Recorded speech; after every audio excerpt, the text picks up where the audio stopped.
രാധേ രാധേ എന്ന ചാനലിലേക്ക് സ്വാഗതം. ആരാണ് രാധ എന്ന പേരിൽ ഒരു പുതിയ പരമ്പര നമ്മൾ ആരംഭിക്കുകയാണ്. ഇതിന് കാരണം ഒരുപാട് പേര് എന്നെ വിളിച്ചിട്ട് പറഞ്ഞു, സാറേ രാധ ആരാണെന്ന് അതിനെക്കുറിച്ചുള്ള വിവരങ്ങൾ ഷോർട്ട് വീഡിയോ ആയിട്ട് സാറ് കുറച്ച് ഇറക്കുമോ എന്ന് ചോദിച്ചു. ഞാൻ പറഞ്ഞു നിശ്ചയമായിട്ടും ഇറക്കാം. കാരണം രാധാറാണിയെക്കുറിച്ച് എന്തും ചെയ്യുന്നത് എനിക്ക് വളരെ സന്തോഷമാണ്. എല്ലാ ചൊവ്വാഴ്ചയും 12 മണിക്ക് വളരെ വിശദമായിട്ട് രാധയുടെ പ്രണയമുണ്ട്. അത് നിങ്ങൾ എല്ലാവരും കാണുക. ആ എപ്പിസോഡ് നടന്നുകൊണ്ടിരിക്കുകയാണ്. അതോടൊപ്പം തന്നെ ആരാണ് രാധ കൊച്ചു കൊച്ചു അറിവുകളുമായിട്ട് ഞാൻ വരികയാണ്. ചിലതൊക്കെ നിങ്ങൾ നേരത്തെ കേട്ടിട്ടില്ലാത്ത അറിവുകളാണ്. ശ്രദ്ധിച്ചു കേൾക്കുക. ആരാണ് രാധ? രാ എന്നത് ഹിന്ദി വാക്കാണ്.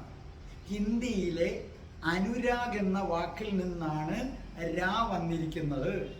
ആ രായുടെ അർത്ഥം അതിതീവ്രമായി കരകവിഞ്ഞൊഴുകുന്ന പ്രണയമെന്നാണ്. അപ്പൊ രാ എന്ന് പറഞ്ഞാൽ അതിതീവ്രമായി കരകവിഞ്ഞ് ഒഴുകുന്ന പ്രണയം എന്നാണ് അർത്ഥം. ധ എന്നത് സംസ്കൃത വാക്കാണ്. ധാവതി എന്ന സംസ്കൃത വാക്കിൽ നിന്നാണ് ധ വന്നത്. ആകാംക്ഷയോടെ ഓടി വന്നവൾ. അത് രണ്ട് രീതിയിൽ നമുക്ക് അർത്ഥം പറയാം. ഒന്ന്, കൃഷ്ണനെ തേടി ആകാംക്ഷയോടെ ഓടി വന്നവൾ, അത് ധാവതി. രണ്ട്, ഏതെങ്കിലും ഒരു ഭക്തൻ അവന്റെ ചുണ്ട് രാധ എന്ന് നനങ്ങിയാൽ അവനെ തേടി ആകാംക്ഷയോടെ ഓടി വരുന്നവൾ, അതാണ് രാധ.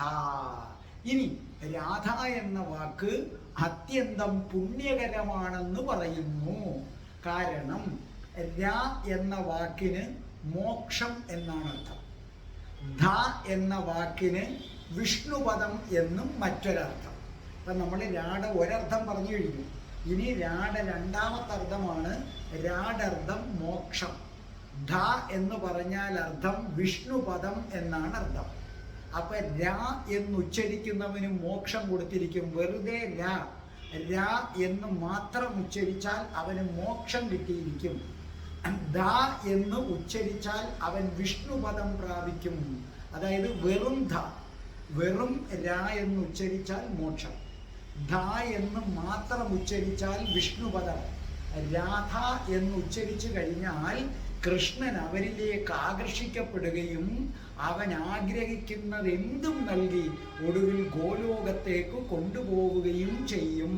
അതിൻ്റെ ഉദാഹരണമാണ് ഇന്ന് ഞാൻ എന്തെങ്കിലും ഒന്ന് ആഗ്രഹിച്ചു പോയാൽ ഉടൻ എനിക്ക് കിട്ടും. ഇതെൻ്റെ കാര്യം മാത്രമല്ല, രാധേ രാധേ ചാനൽ കാണുന്ന രാധയുടെ പ്രണയം എന്ന ചൊവ്വാഴ്ചത്തെ സീരിയല് കൃത്യമായി കാണുന്ന പലരും എന്നോട് പറയുന്നുണ്ട്, രാധാഭക്തരായതിനു ശേഷം ആഗ്രഹിക്കുന്നത് എന്തും കിട്ടുമെന്ന് പറയുന്നു. രാധ എന്നത് അത്യന്തം പുണ്യമായ വാക്ക്. രാധയോട് ഭക്തിയില്ലാത്തവന്റെ ജീവിതം വ്യർത്ഥം.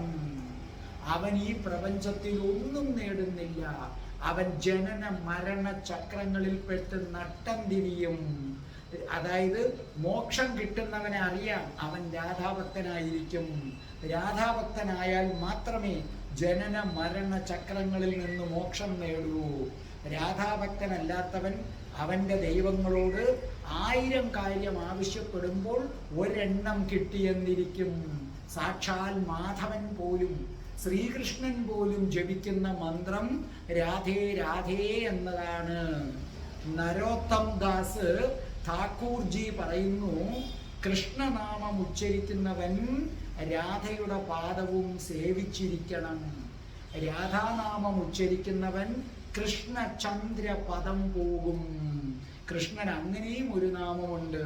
കൃഷ്ണ എന്ന് പറഞ്ഞാൽ ഡാർക്ക് ആൻഡ് ബ്യൂട്ടിഫുൾ എന്നാണ് അർത്ഥം. ഡാർക്ക് ആൻഡ് ബ്യൂട്ടിഫുൾ, ഈ കറുത്തത് എന്നാൽ അതിമനോഹരമായിട്ടുള്ളത്. ചന്ദ്രനെ പോലുള്ളത്.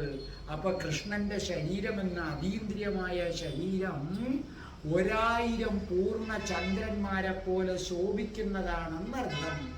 പ്രബോധാനന്ദ സരസ്വതി പറയുന്നു, രാധയുടെ നാമം ആരാണോ ഉച്ചരിക്കുന്നത് അവന്റെ സർവവിധ പാപങ്ങളും കൃഷ്ണൻ ക്ഷമിച്ചു തരികയും അവനിൽ കൃഷ്ണൻ പ്രസാദിക്കുകയും ചെയ്യുന്നു എന്നാണ് പ്രബോധാനന്ദ സരസ്വതി പറയുന്നത്. ആരാണ് രാധ? രണ്ടാമത്തെ ഭാഗത്തിനായി കാത്തിരിക്കുക.